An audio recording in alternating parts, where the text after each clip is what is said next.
Bienvenue dans le Flash Info. Merci d'être avec nous sur RTI 1 ce mercredi 20 janvier. Abidjan a accueilli hier le président béninois Thomas Boni Yayi.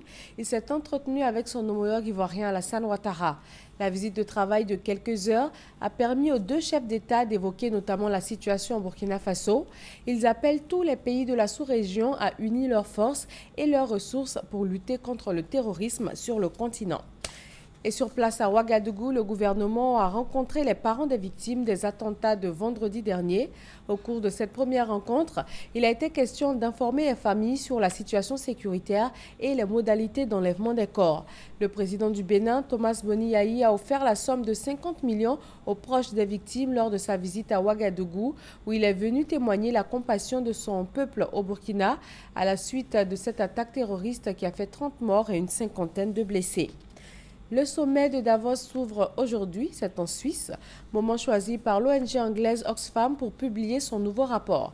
Il indique que les richesses dans le monde se concentrent de plus en plus aux mains d'une petite élite fortunée. L'organisation internationale tire la sonnette d'alarme et demande aux dirigeants de travailler à la réduction des inégalités de la croissance.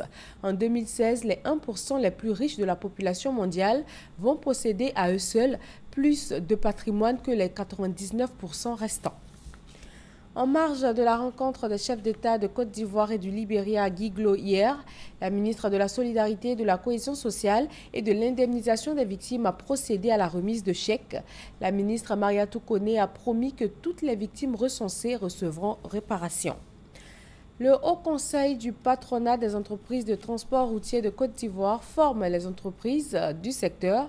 Il s'agit de renforcer les capacités des acteurs sur le calcul du coût d'exploitation, notamment le prix d'achat d'un véhicule de transport, la vignette et le carburant pour une meilleure gestion de leurs entreprises.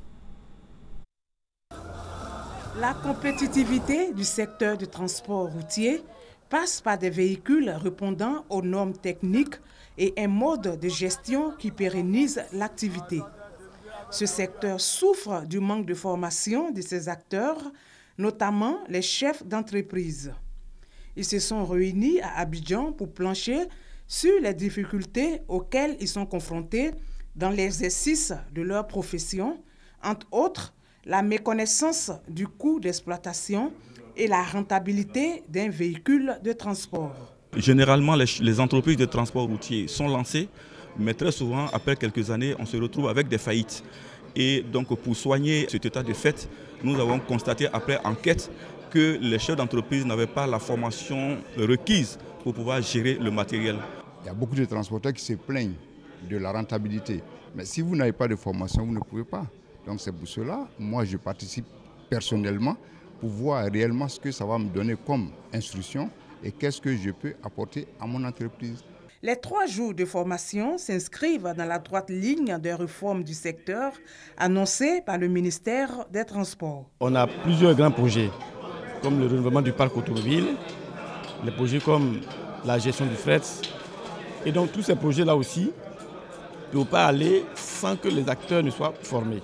La route constitue toujours le moyen prépondérant de transport de nos populations.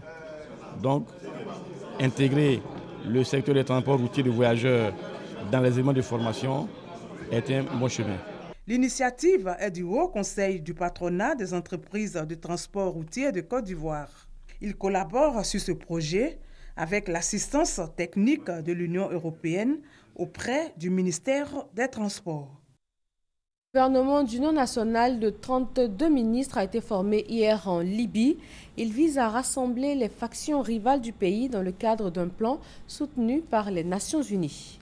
Au moins 21 morts, bilan provisoire de l'attaque ce mercredi d'une université dans le nord-ouest du Pakistan. Les forces de l'ordre ont été déployées et l'assaut est terminé.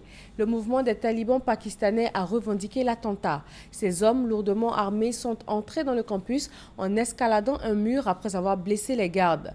Plusieurs fortes explosions ont ensuite été entendues sur ce site qui abriterait jusqu'à 3000 étudiants.